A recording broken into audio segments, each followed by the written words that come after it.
მადურო ძალაუფლება არ დათმო. მან ადამიანების უბედურებით ვაჭრობა დაიწყო. დაინახეთ რა გააკეთა. შექმნა მომარაგებისა და წარმოების ადგილობრივი კომიტეტები და ეს სოციალური კონტროლის ძლიერ მექანიზმად გამოიყენა.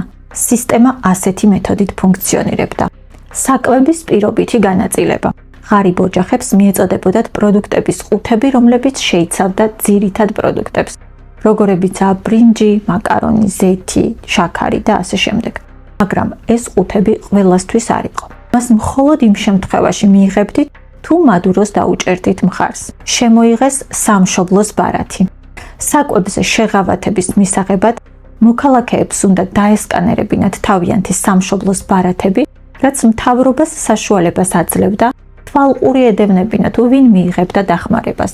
სხვაგვარად რომ ვთქვათ, საკვები გახდა პოლიტიკური იარაღი. და ნახეთ, ინფლაციისა და საკვების მწვავე დეფიციტის დროს რეჟიმმა საზოგადოების ყველაზე დაუცველ წევრებს ფაქტობრივად აიძულა, რომ მცირეოდენი საკვების სანაცვლოდ რეჟიმის მიმართ საჯაროდ მხარდაჭერა გამოეხატათ.